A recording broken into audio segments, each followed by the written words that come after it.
Hello les zouzous. Donc aujourd'hui, on va parler de ce sujet qui est toujours très très sympa, c'est comment réappliquer son chair solaire avec la fameuse P20 Sensitive Face, celle-ci, quand on porte beaucoup de maquillage. Ce qui est toujours la problématique quand on a une full face of make-up. Et après, il faut réappliquer parce que malheureusement, quand vous utilisez un solaire, le film qui va faire en fait à la surface de la peau ne va pas forcément tenir. Donc du coup, on fait comment? Et j'ai aussi vous donner quelques astuces sur juste comment réappliquer son solaire, les petits trucs que vous pouvez faire. Je vous ai déjà fait cette vidéo, il me semble, je ne sais plus trop quand, mais c'est quand même un petit peu d'actualité et c'est un sujet qui est quand même très très important. Je pense que le point essentiel quand même, c'est qu'évidemment, ce qu'il faut bien comprendre, c'est, et là je crois que c'est la plus grosse différence, c'est qu'il faut faire la différence entre je vais réappliquer mon solaire, mais je suis quand même dans des conditions où l'exposition au soleil est... Enfin, mon exposition au solaire est modérée, c'est-à-dire que, je sais pas, vous êtes dans un contexte de travail, etc., où vous savez que vous n'allez pas passer toute la journée comme ça dehors. Évidemment, quand vous avez passé toute la journée dehors, exposé non-stop, quand vous allez réappliquer votre solaire, quoi que vous fassiez, vous allez vraiment complètement ruiner votre maquillage, soyons clairs. Donc dans ces cas-là, il faut plus voir le maquillage comme un accessoire qui va légèrement sublimer votre peau, mais effectivement, si vous avez une full face of make-up, là, ça va pas le faire du tout. Donc ça, c'est quand même un élément important. Donc sachez que ce que je vais vous expliquer pour que ça se passe dans les meilleures conditions du monde, effectivement, il va falloir jouer aussi sur le type de fond de teint que vous allez utiliser et sur le type de solaire. Mais si vous avez du blush, etc., ça va quand même atténuer tout ça. Alors déjà, pour commencer, la première fois que vous allez appliquer votre solaire avant d'appliquer votre maquillage, là, c'est vraiment important d'utiliser carrément un solaire ultra hardcore. Parce que dans ces conditions-là, on va choisir en fait le second solaire en réapplication qui peut-être sera un peu moins protecteur mais qui va aider, si vous voyez ce que je veux dire, à pas ruiner tout ça. Celui que je vais vous recommander, c'est la P20, la Sensitive Face. Vous avez la P20 classique aussi, pourquoi pas, mais je trouve que la Sensitive Face, c'est un bon compromis. Il a aussi une protection UVA qui est supérieure à 50, donc ça, c'est assez sympa. Donc, celui-ci, vous me l'appliquez correctement à 1 gramme, vous y allez comme des barjots. Et avant d'appliquer du maquillage, vous ne mettez pas de base, vous mettez par-dessus votre fond de teint. Mais ce qui est vraiment très très important, c'est d'en appliquer assez et d'attendre vraiment qu'il se fixe. Donc, il faut attendre un bon 20 minutes, sinon, sèche-cheveux, position froide, vous le passez comme ça. À chaque fois, on me demande pendant combien de temps. Je sais pas, 20 secondes à peu près, quelque chose comme ça. Mais vous attendez vraiment qu'il ait bien pénétré. Et ensuite, vous appliquez votre fond de teint en utilisant ce type d'éponge. Alors, ça peut être ces éponges coréennes. Bon, ça, c'est M Cosmetics. Vous savez, ces petites puffs, je vous mettrai un lien. Moi, celle que j'utilise personnellement le plus, c'est celle-ci, c'est celle de chez Real Techniques. Ça va peut-être faire que je m'en rachète une parce qu'elle a un trou.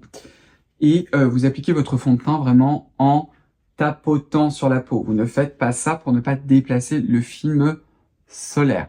Et ensuite, vous allez réappliquer votre solaire en fonction de ce que vous allez faire. C'est-à-dire que c'est toujours ce que je vous dis. Si vous avez appliqué votre solaire et qu'ensuite vous allez directement dehors, qui fait un cagnard pas possible, que vous êtes non-stop au soleil et que vous allez rester comme ça toute la journée, il va falloir le réappliquer 2 heures après.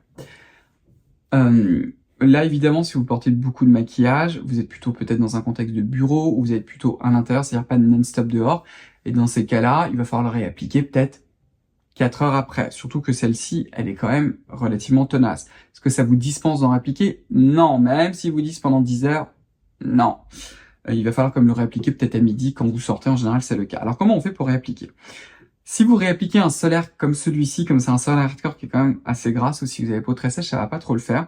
Mais vous avez d'autres solaires. Celui qui me vient à l'esprit parce que il est français et que ça fonctionne très bien, c'est le Blur de chez SVR. Alors, si vous êtes très très clair de peau, comme moi, il va un peu vous teinter la peau et teinter un petit peu aussi le maquillage. On peut quand même le corriger avec des poudres.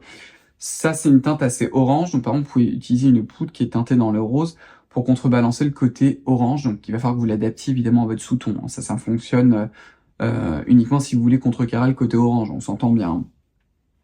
Et là, ce que vous allez faire, alors avec le blur, ça marche très très bien. Vous allez en mettre une bonne quantité sur la main et vous allez réappliquer avec la même éponge que vous avez utilisée pour mettre votre fond de teint. Donc, vous faites comme ça. Pourquoi est-ce que je vous montre le blur?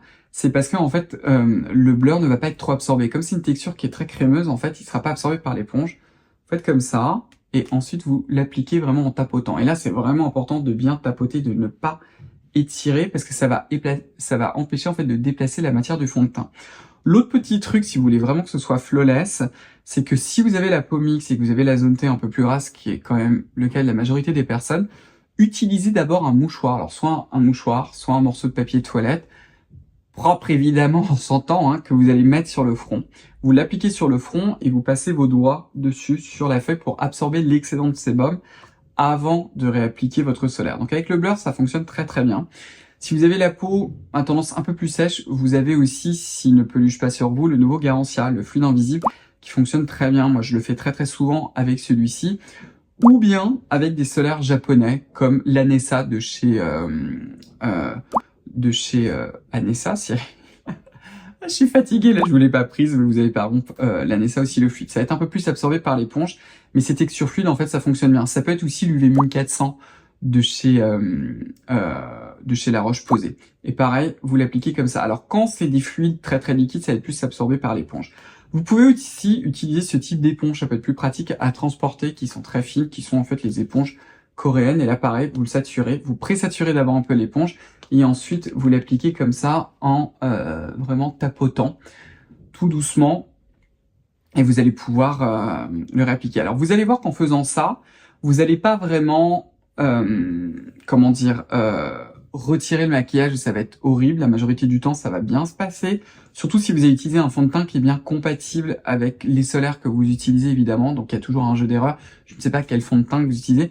Ce que moi, j'utilise très souvent, c'est celui de chez Lisa Eldridge que j'aurais pu vous prendre au quotidien. Et ce que j'utilise beaucoup, en fait, en été, c'est un truc que j'ai découvert, c'est le Shape Tape de chez Tarte. Alors moi, j'en mets vraiment très très peu. Hein. J'en mets très très peu sur l'éponge et je l'applique. Je veux pas de la haute couvrance, mais en fait, celui-ci, il est très très peu gras, il se fixe très bien, il marche superbement bien en fait avec les solaires, il me fait pas un espèce de truc horrible, etc. Donc c'est pour ça que je vous le précise, quoi. Et j'en utilise vraiment peu. Mais ça c'est un truc que vous allez devoir essayer. Mais vous allez voir qu'en réappliquant, en fait, ce qui va se passer, c'est que votre maquillage, vous aurez l'impression en fait qu'il sera moins intense. Donc peut-être que vous devriez faire une petite retouche. Donc ça peut valoir le coup d'avoir soit un petit peu de fond de teint. Donc vraiment prenez ce genre de fond de teint qui soit complètement all free pour faire une retouche. Ou alors vous pouvez prendre un fond de teint poudre peut-être pour faire une petite retouche avec votre blush. Par exemple si vous avez un blush poudre, mais privilégiez du coup tout ce qui est plutôt à base de poudre, surtout si vous avez tendance à avoir la peau grasse. Mais voilà un petit peu les trucs et astuces. Alors ça marche bien quand on réapplique une fois. Quand on commence à réappliquer une troisième fois, ça commence à être un poil plus compliqué. Donc souvent la deuxième fois, quand vous le réappliquez, là ça va très bien. Vous mettez peut-être un tout petit peu de poudre. Et si vous devez vraiment réappliquer une troisième fois et que vous voulez réintensifier le maquillage, là pareil, privilégiez plutôt la poudre parce que c'est là où ça va bien marcher. Et pensez surtout à la technique de ce mouchoir pour réabsorber l'excédent en fait, l'excédent de gras qu'on peut avoir, parce que si vous le faites pas, là ça va vraiment pas être très très joli. Et puis écoutez, voilà, on a fait le tour. Donc j'espère que ces petites astuces vous les avez trouvées utiles et que surtout que ça va vous aider à réappliquer. Hein.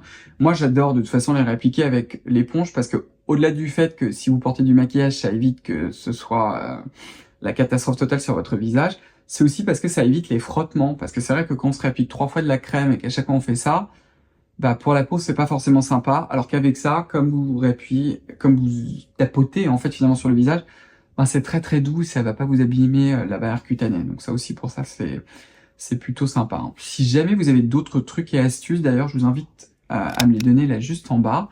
Puis en attendant, comme toujours, je vous invite à vous abonner si vous n'avez pas encore fait, enclenchez la cloche de notification, suivez-moi sur Instagram, suivez aussi l'Instagram de ma propre marque.